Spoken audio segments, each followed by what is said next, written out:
پیغمبر علیہ الصلوۃ والسلام خپل تر حضرت عباس رضی الله تعالی عنہ ته یو مونځ ښودلی دی، څلور رکعته نفل دی.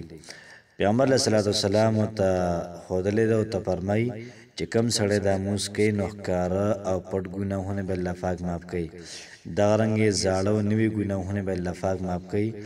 دغه رنګې هغه ګناهونه که دنه په پټه باندې شوي وي یا دنه په ښکاره شوي وي یا د په قصد باندې کړي وي، دا ټول ګناهونه د انسان معاف کیږي. نو یاد ساتئ چې په شعبان کې دغه مونځو کې ډېره زیاته پیدا وکړي. بسم الله الرحمن الرحیم. السلام علیکم ورحمت الله وبرکاته. امید در کوم چې تاسو ټول په ټیک ټاک کې الله پاک هم خوشاله آباد ساته. الله پاک دې موږ او تاسو ټول د چا محتاج نه، صرف د الله پاک موږ او تاسو ټول د خپل بندګۍ د محتاج ساتي. یاد ساتئ چې د شعبان میاشت او ډیره زیاته د برکت والا میاشت ده، او ما سکم کتاب د کتاب مصنف رحمت الله علیه فرمایي چې په دې میاشت کې صلات تسبیح مونځ د اوشي نو د هغې ځان له شان دی او د هغې ځان له فضیلت دی. که د چا ګناهونه د ښکاره وي نو دغه ښکاره ګناهونه الله پاک په دې مونځ باندې دا معاف کوي. ښکاره مطلب دا چې دا ګناهونه کړي وي علل اعلان کړي وي، دغه رنګې د خلکو په مخکې کړي وي، او داسې ګناهونه چې د انسان پټ کړي وي دغه پټ ګناهونه هم الله پاک د دې مونځ په برکت باندې دا معاف کوي. نو څومره ناشنا خبره شوله، پټ ګناهونه هم الله پاک معاف کوي، ښکاره هم معاف کوي. دغه رنګې هغه ګناهونه الله پاک معاف کوي چې کوم زاړه ګناهونه تا مخکې کړي دي، پخوا دې کړي دي او تا د هغې پته شته نه، دا هم الله پاک دا معاف کوي. دغه رنګې چې کوم نوي ګناهونه تا کړي تازه تازه نو دغه ګناهونه په دې مونځ باندې الله پاک دا معاف کوي. داسې ګناهونه چې تا قصدن کړي دي دا هم په الله پاک ته معاف کوي، او داسې ګناهونه چې تا نه په خطا کې شوي وي. مطلب دا شو چې څومره ګناهونه دي دا ټول ګناهونه الله پاک انسان ته معاف کوي. پیغمبر علیه الصلوۃ والسلام خپل تره حضرت عباس رضی الله تعالی عنہ ته فرمایل ای زما تره زه تا ته یو مونځ ښیم، که ستا ګناهونه ښکاره وي که ستا ګناهونه پټ وي، که دغه رنګه تا په قصد باندې کړي وي، که تا نه سهون شوي وي، که زاړه ګناهونه وي که نوي ګناهونه وي، دا ټول ګناهونه به الله پاک تا ته معاف کړي. بیا ورته پیغمبر علیه الصلوۃ والسلام فرمایي چې ای تره دا مونځ روزانه کوه.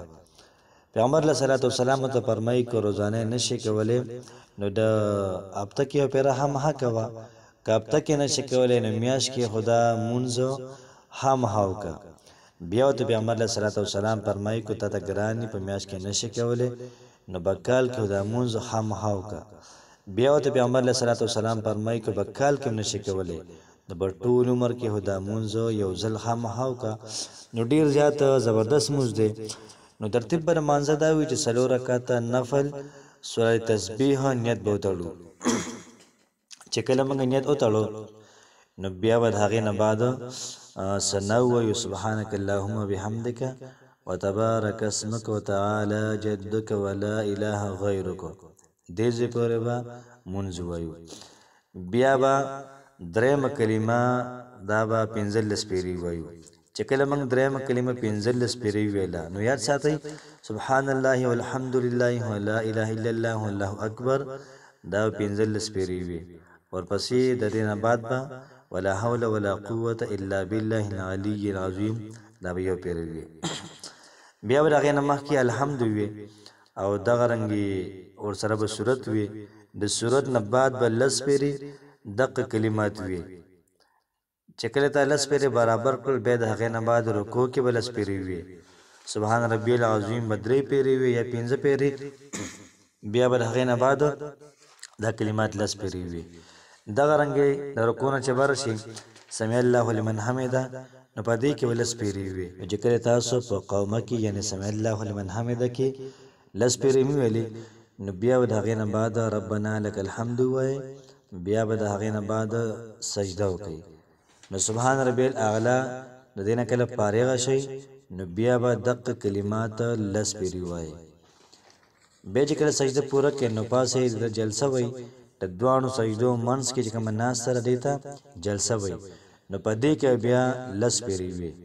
10 پیرې دا کلمات ویلي نو بیا به د هغې نه بعد بل سجده وکړي تسبیحاتونه فارغه شي د هغې نه بعد به لس پیرې دا کلمات بیا وي دغه رنګه چې کله ته پاڅېدې دویم رکعت ته پاڅېدې نو د سر نه به لومبیا به دا کلمات وي پنځلس پیرې به دغه کلمات وي سبحان الله والحمد لله ولا اله الا الله والله اکبر اری پنځلس پیرې ویلي دغه رنګ بیا ترتیب زول ترتیب دی کوم چې ما وختي ویلي یاد ساتئ چې په لومبي رکعت کې سورۃ التکاثر الهاکم التکاثر دغه سورۃ پکې وي په دویم رکعت کې به سورۃ العصر وي دغه رنګ په دریم رکعت کې به سورۃ الکافرون وي او څلورم رکعت کې به سورۃ الاخلاص وي فرمایي چې د هغې نه بعد چې کله تاسو مونځ دا پوره کوئ او ښه په اطمینان سره ښه په تسلۍ سره نیمه ګنټه پې لګي